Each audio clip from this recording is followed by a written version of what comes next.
Hello Radhe Radhe दोस्तों। तो कैसे हैं आप लोग। तो आज हम लोग पढ़ने वाले हैं क्लास 6 एनसीईआरटी का सिविक्स का चैप्टर 1, जिसका नाम है वित्ता की समझ या फिर अंडरस्टैंडिंग डाइवर्सिटी। ठीक है, तो चलिए आज हम लोग पढ़ते हैं इसको। आज हम लोग इन दोनों को हिंदी और इंग्लिश दोनों में पढ़ेंगे और समझेंगे कि क्या है वित्ता की समझ या फिर अंडरस्टैंडिंग डाइवर्सिटी। और इसको शुरू करने से पहले मैं आपको बता दूं कि इस चैप्टर को मैंने हिंदी में एकदम लाइन वाइज पूरा पहले ही पढ़ा रखा है। तो जिसको भी पढ़ना है एकदम लाइन वाइज, ठीक है, तो देख सकता है। वीडियो के डिस्क्रिप्शन में लिंक है, वहां से जाकर के उस वीडियो को देख सकता है और पढ़ सकते हैं। समझे। तो चलिए हम लोग शुरू करते हैं वित्ता की समझ। तो क्या है वित्ता की समझ। तो सबसे पहले वित्ता या डाइवर्सिटी क्या होता है। वित्ता और डाइवर्सिटी तो जहां अलग अलग के लोगों के में रूप, भाषा, खान पान, पहनावा, धर्म और त्यौहार का भिन्न होना ही विविधता है। ठीक है, और यह हमारे जीवन को रोचक और रंगीन बनाती है। तो समझते हैं क्या होता है विविधता। जहाँ पे लोग अलग अलग तरह की भाषाएं बोलते हैं, अलग अलग तरह के धर्मों को मानते हैं, अलग अलग तरह के कपड़े पहनते हैं, तो इन्हीं सब चीज़ों को हम लोग क्या कहते हैं, विविधता कहते हैं। समझे। इन सब चीज़ों को क्या कहते हैं हम लोग, विविधता कहते हैं। जहाँ लोग अलग अलग धर्मों को माने, अलग अलग तरह का खाना खाएं, अलग अलग तरह के कपड़े पहने। समझ में आया। तो इसका महत्व क्या है, इसका इम्पोर्टेंस क्या है। तो विविधता हमें नए अनुभव देती है, दूसरे की परंपराओं को जानने का मौका मिलता है और समाज में सहिष्णुता बढ़ता है या टॉलरेंस बढ़ती है। ठीक है, इंग्लिश में पढ़ लेते हैं इसको। Diversity give us new experience, help us learn about other tradition and increase the tolerance in society. विविधता हमें जो है वो नया नया अनुभव देती है। अब हम एक जगह से दूसरी जगह ट्रैवल करते हैं, तो वहां पे जाते हैं तो कोई अलग तरह की भाषाएं बोलते हुए दिखता है हमें, है ना। और या फिर वो अलग तरह के कपड़े पहनते हैं, हमसे अलग तरह के कपड़े पहनते होंगे वो। तो इससे क्या है कि हमें जो है भारत के अंदर बहुत सारी विविधताएं देखने को मिलती है, और विविधता देखने को मिलती है तो उससे हमें बहुत अनुभव मिलता है या फिर सीख मिलता है ना। और इससे क्या है कि इससे टॉलरेंस बढ़ती है या सहिष्णुता बढ़ती है। अब पूछोगे सहिष्णुता क्या होता है। तो सहिष्णुता यह होता है कि जब आप किसी अलग धर्म को मानने वाले लोग को, है ना, अलग धर्म के मानने वाले लोग को या अलग भाषा बोलने वाले लोग को बिना किसी गुस्से के या नफरत के उन्हें अपना लेते हैं और उन्हें मानने लगते हैं, तो उसे ही सहिष्णुता या टॉलरेंस कहते हैं। जैसे कि उदाहरण के तौर पे, अगर मान लीजिए कि आपका दोस्त अलग धर्म से है और आप उनके साथ बहुत ही अच्छा बर्ताव कर रहे हैं, तो इसे ही हम लोग सहिष्णुता या टॉलरेंस कहते हैं। तो चलिए आगे देखते हैं हम लोग स्टोरी समीर 1 और समीर 2 का। समीर 1 और समीर 2 की कहानी के बारे में हम लोग जानते हैं। तो Sameer 1 was rich, knew English, went to school. Sameer एक जो है वह इंग्लिश जानता था, वह अमीर था, है ना, और वह स्कूल भी जाता था। समीर एक जो है वह स्कूल भी जाता था, वह अमीर भी था और वह इंग्लिश भी जानता था। वहीं समीर दो जो है वह क्या करता था। Sameer two was poor, spoke Hindi, sold newspaper. Sameer दो जो है वो गरीब था, वह हिंदी बोलता था, इंग्लिश नहीं जानता था, और वह न्यूज़पेपर बेचता था। जहां समीर एक अमीर है वहीं समीर दो क्या है, गरीब है। समीर एक जो है वो इंग्लिश बोलता है, समीर दो जो है वो हिंदी बोलता है ना।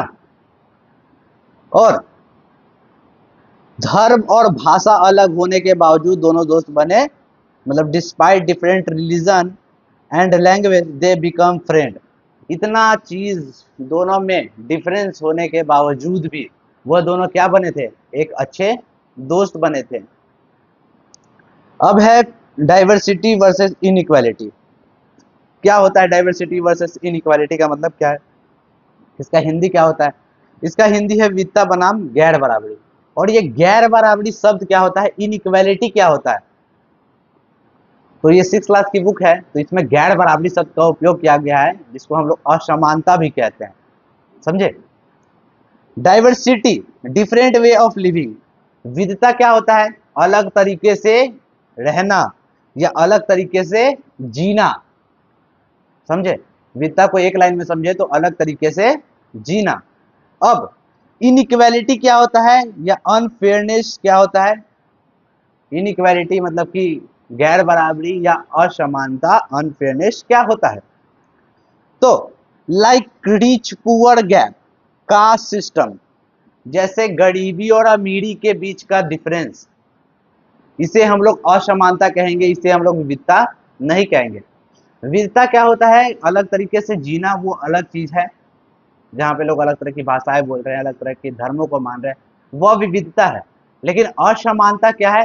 असमानता वह है जहाँ पे गरीबी और अमीरी का भेदभाव हो रहा है। ठीक है, गरीब और अमीर के बीच में भेदभाव हो रहा है। जैसा कि हमने अभी समीर 1 और समीर 2 का कहानी को बता रहे थे हम, तो उसमें मैंने बताया कि समीर 1 जो है वो स्कूल जाता था और समीर 2 जो है वो न्यूज़पेपर बेचता था। क्यों? क्योंकि समीर 1 जो है वो अमीर था और समीर 2 जो है वो गरीब था। तो यह क्या है? यह दोनों के बीच में असमानता है, यह गैर बराबरी है, यह विविधता नहीं है। उदाहरण के लिए कुछ बच्चों को स्कूल जाने का मौका, कुछ को नहीं। Some children get to school, some don't. उदाहरण के लिए कि कुछ बच्चों को स्कूल जाने का मौका मिलता है तो कुछ बच्चों को स्कूल जाने का मौका नहीं मिलता है। इसे ही हम लोग असमानता कहते हैं। ठीक है, इसे हम लोग विविधता नहीं कहते हैं, इसे हम लोग गैर बराबरी और असमानता कहते हैं, या फिर इनइक्वालिटी या फिर अनफेयरनेस कहते हैं। समझ गए होंगे उम्मीद है। आगे चलते हैं हम लोग। आगे है भारत में विविधता, डाइवर्सिटी इन इंडिया। यह क्या है?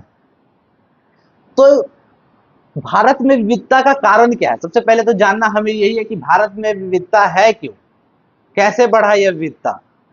ठीक है, तो विविधता कैसे बढ़ा, तो यह जानते हैं हम लोग। तो इसका सबसे मेन रीजन है ऐतिहासिक कारण या फिर हिस्टोरिकल रीजन। तो यह क्या है? तो इसमें ट्रेड, वॉर, माइग्रेशन, व्यापार, व्यापार सबसे बड़ा कारण है कि दूसरे जगह के लोग यहाँ पे व्यापार करने आए होंगे, तो उनसे हम लोगों ने बहुत चीज सीखा, तो हमारे अंदर क्या हुआ? विविधता बढ़ी। वो अलग भाषा बोलते होंगे तो उनसे वो यहाँ पे आए, तो हम लोग भी उनसे अलग भाषा सीखे होंगे या फिर अलग अलग चीजों को हम लोगों ने अपनाया होगा, तो इससे भारत के अंदर विविधता बढ़ी। या फिर युद्ध के दौरान या वॉर के दौरान भी हमारे अंदर विविधता बढ़ती है। या फिर माइग्रेशन। ठीक है, एक जगह से दूसरे जगह पे जब लोग घूमने जाते हैं तो वहाँ क्या करते हैं? वहाँ की संस्कृति को सीखते हैं, वहाँ की भाषा को सीखते हैं, तो इससे क्या होता है? विविधता बढ़ता है। समझ गए? फिर है अगला कारण है जियोग्राफिकल रीजन या फिर भौगोलिक कारण। डिफरेंट क्लाइमेट एंड रीजन, अलग जलवायु और स्थान।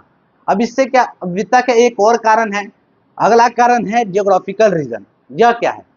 जियोग्राफिकल रीजन उसे बोलेंगे हम लोग, जैसे कि मान लो कि कोई लद्दाख में रह रहा है और कोई केरल में रह रहा है ना। यहाँ पे दिया हुआ भी है लद्दाख और केरल का, अभी हम लोग जानेंगे उसमें।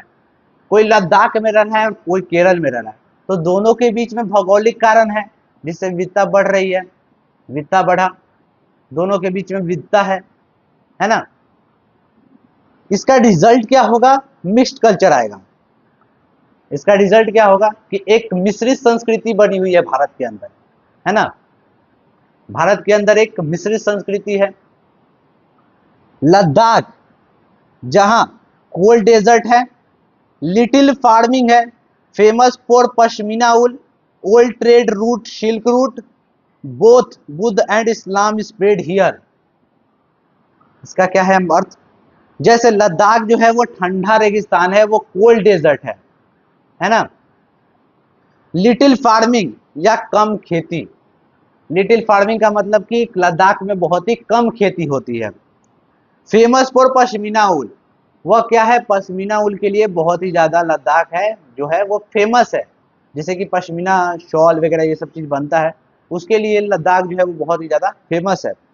Old trade route silk route, सबसे पुराना रास्ता जो सिल्क रूट है वो लद्दाख के अंदर ही है, जिससे कि दो बौद्ध और इस्लाम दोनों धर्म फैले। उसी रास्ते से बौद्ध और इस्लाम धर्म जो है वो पूरे इंडिया के अंदर या पूरे जगह पे बौद्ध और इस्लाम धर्म जो है वो फैला था, है ना। आगे है केरल। केरल ये कोस्टल स्टेट है। यह क्या है? यह कोस्टल स्टेट है, समुद्र तटीय राज्य है ना। यहाँ पे स्पाइस फार्मिंग, मसाले की खेती होती है यहाँ पे। जहां मैंने आपको बताया कि लद्दाख में खेती नहीं होती है क्योंकि वहां पे कोल्ड डेजर्ट है। ट्रेड विथ अरब, यहाँ के लोग अरब से ट्रेड भी करते थे। एंड यूरोपियंस, यहाँ के लोग अरब, चाइनीज और यूरोपियन से जो थे वो व्यापार करते थे। Hindu, Muslim and Christian all flourished here. Hindu Muslim, यहाँ हिंदू मुस्लिम ईसाई सभी धर्म पनपे। यहीं पे जो है हिंदू मुस्लिम ईसाई धर्म, सब धर्म जो है इधर से ही पनपे थे, है ना। अगला है यूनिटी इन डाइवर्सिटी, विविधता में एकता। During the freedom struggle people of all region and region fought together against the British. जब जब हमारे स्वतंत्रता संग्राम के लिए जब युद्ध हो रहा था ब्रिटिश से, तो सारे धर्म के लोग एक साथ मिल करके अंग्रेजों के खिलाफ लड़ाई लड़े थे। जहां हिंदू, मुस्लिम, सिख, ईसाई सभी लोग मिल करके अंग्रेजों के खिलाफ लड़ाई लड़े थे। यह विविधता में एकता की एक उदाहरण है। ठीक है, समझ में आया? विविधता में एकता क्या होता है? जहां हिंदू, मुस्लिम, सिख, ईसाई या सारे धर्मों को मानने वाले लोग एक साथ मिल करके जब अंग्रेजों से लड़े थे, तो इसे ही भारत में विविधता में एकता कहा जाता है। अगला है नेहरू आइडिया। नेहरू के विचार क्या थे इसके ऊपर? तो नेहरू जी कहते हैं कि India unity is not impose from outside. Bharat की एकता बाहर से थोपी हुई नहीं है। भारत में जो एकता है, भारत में जो विविधता में एकता है, वह कहीं बाहर से थोपी हुई चीज नहीं है, इम्पोज किया हुआ चीज नहीं है। वह क्या है? बल्कि यह विविधता को स्वीकार करने और सम्मान देने से बनी है। It is built by respecting and accepting diversity.